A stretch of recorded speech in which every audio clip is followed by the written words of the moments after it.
It's time for another Dice Tower review with Randy White and Mark Streed.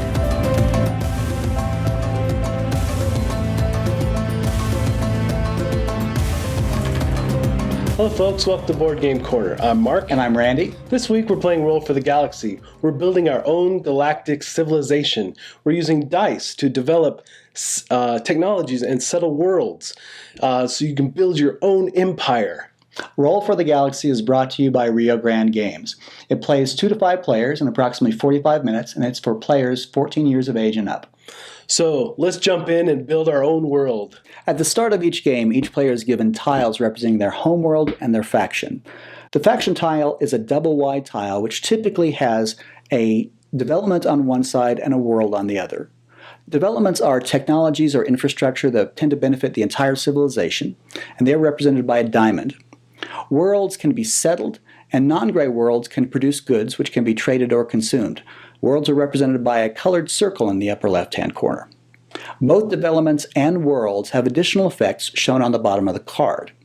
Developments have an icon in the lower left which represent their effect, and those effects can typically be triggered multiple times throughout the game, such as being able to reassign particular dice or getting additional money when you perform a particular action. Worlds have an effect that are shown by an icon in the lower right, and these are effects that usually go into or are triggered once and only when that world comes into play. Those effects frequently involve adding an additional dice to your cup, adding another dice to your citizenry, or putting a good on that world from the very beginning. You also get a worker phase selection card, and in these phases you can explore, develop, settle, produce, and ship. Also, this card in the upper right allows you to take 2 dice and convert one or dictate one its face to be a different type of worker. Each player is also given a player mat. In the upper right, you see a square with a circle and a square with a diamond. This is where the player will place the stack of tiles for the worlds and developments that he has not yet settled or developed. Across the bottom is a track on which the player will place his token to indicate how many credits he has available to recruit workers. And here in the upper left is the citizenry, and this is where workers go, or dice go, once they completed their tasks and are available to be recruited. Each player is also given a player shield. This is used to keep the player's dice assignment secret until all players have made their selection. On the back of the player shield is some key information, including a round summary, detailed explanations of each of the worker phases, some explanations of terms and iconography, as well as the number of symbols on each color of dice. At the heart of the game is your workers, and your workers are dice. Some amazing, very cool, multicolored dice. All the dice have faces that match the phases of the game. Also, there are victory points in the game represented by tokens. You have single point tokens, you have 5-point tokens, and 10-point tokens. And the amount of tokens in the game will vary based on the number of players. All right, we're going to take a look at a turn in progress. So right out of the gate, the first thing you're going to do is roll your dice.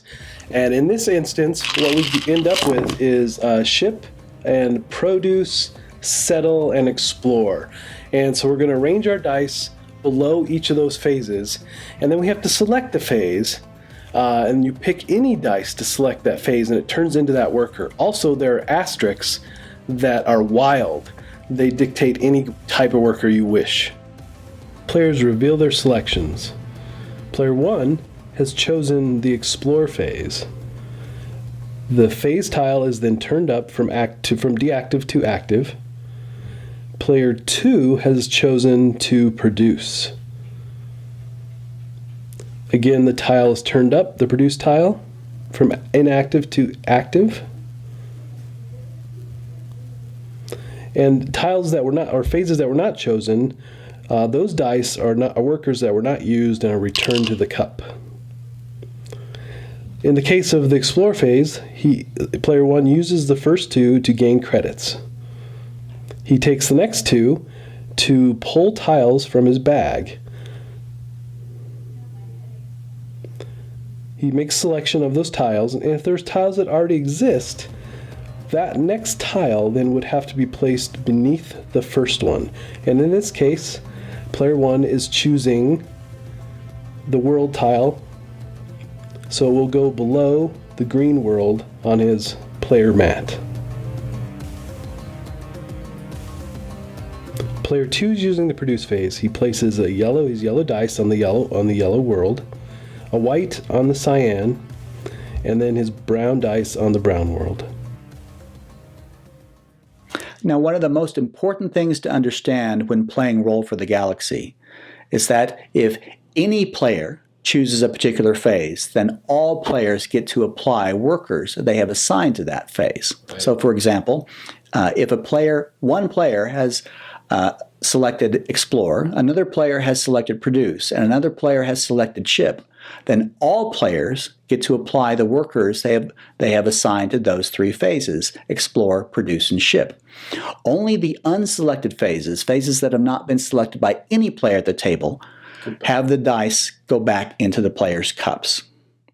Lastly, at the end of the turn, you do a cleanup phase, and you need to recruit workers back into your cup for next turn.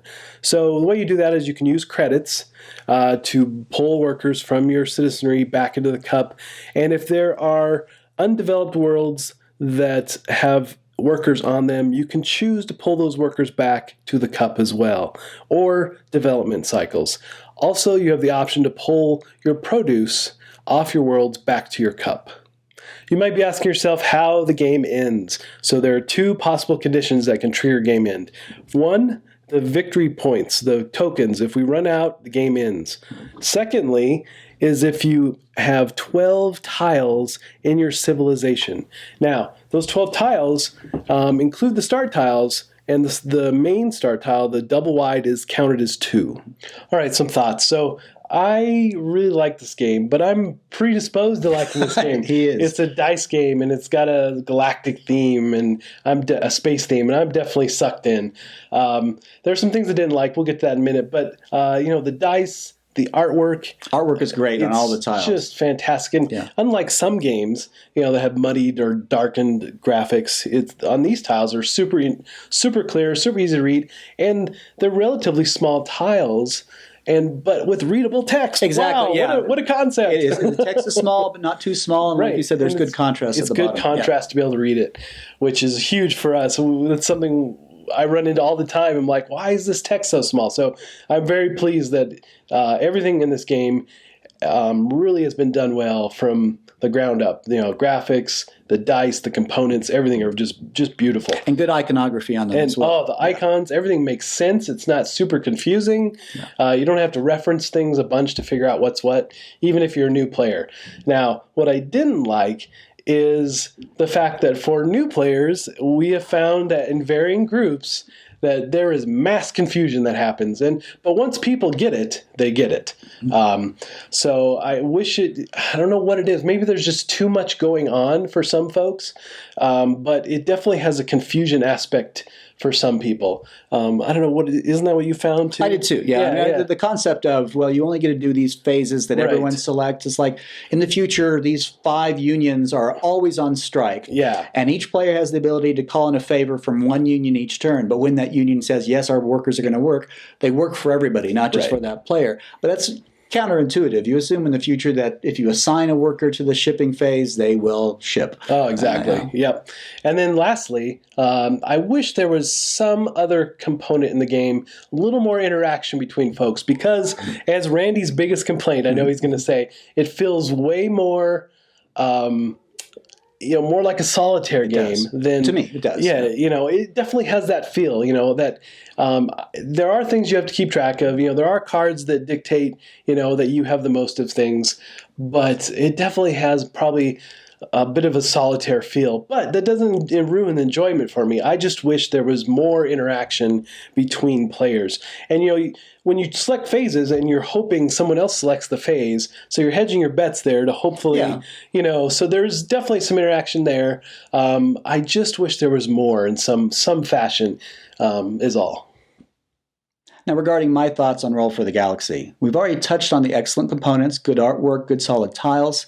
Additionally, I really liked the uptime of the game. Oh, yeah. The fact that in general, you're always playing your turn. Yeah, that's big for me too, I should have said. But I didn't really ever feel I was down and waiting, ever. Right. Then there's very little opportunity for that downtime. It's not prone to analysis paralysis. I think the only time there might be a tendency for delay is if players choose a lot of tiles from the bag and are trying to determine which side they play them in and in which order. But otherwise, I think in general... We never really hit that. We haven't, but we really haven't exploited that draw 7, or discard 7 and draw 8 and things like that.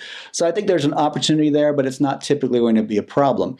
Additionally, because there are so many tiles that the bag they provided is actually too small, there's a lot of replayability in the game. You're unlikely to get the same tiles each turn, and you're likely to find new tiles that you haven't played with before. And different combos. Right, different combos you can explore. So those are all great things about Roll for the Galaxy. As far as things I didn't care for, we've touched on the ease of learning issue, the fact that new players are going to have more trouble picking this up. There's a lot of things to understand. Some things are non-intuitive, such that as the idea of selecting the phase. Yeah, that any player selecting a phase allows all players to execute workers in that phase, and not just the phase that they selected themselves. And that seems to be a consistent confusion for new folks. Yes, it is. It is across the board. Additionally, there are little nuances that people have trouble keeping track of, and we have people still saying, "Wow, I didn't know you could do that."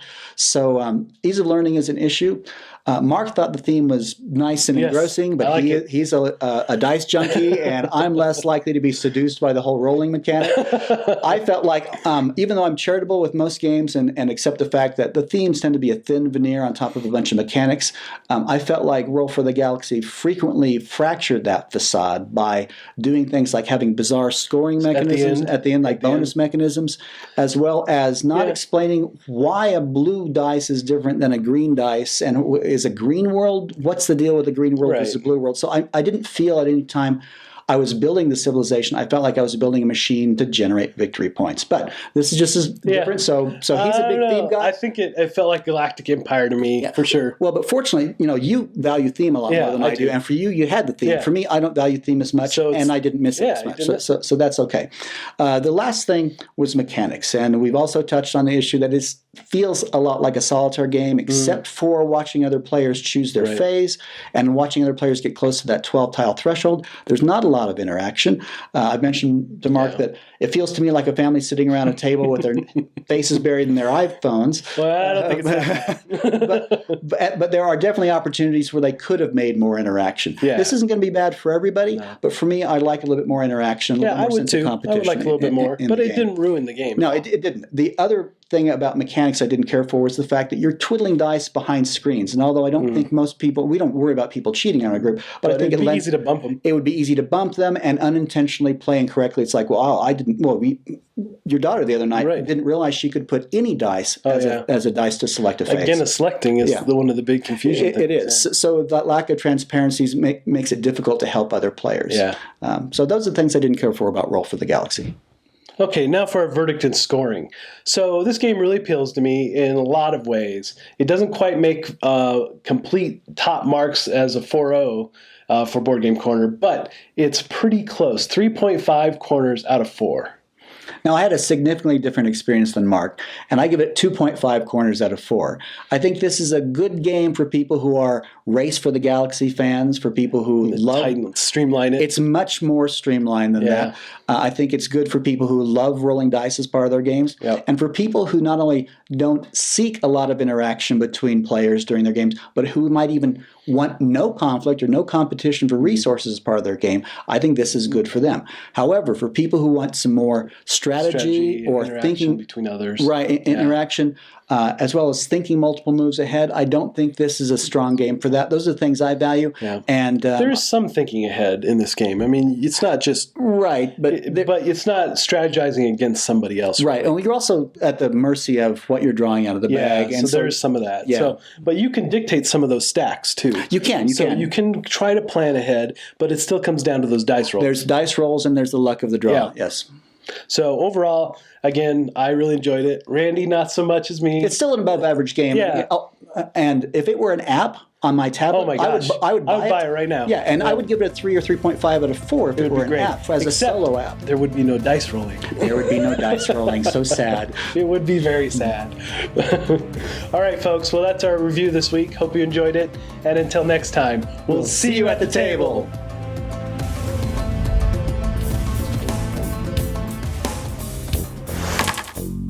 Thanks so much for watching the Dice Tower videos. Find more great videos and reviews, as well as our top-rated audio podcast at Dicetower.com. You can also find other great shows at DicetowerNetwork.com. I'm Eric Summerer, and you've been watching The Dice Tower. The Dice Tower is sponsored by Cool Stuff Inc., where you can find great games for great prices. Cool stuff in stock. Check them out at CoolStuffInc.com.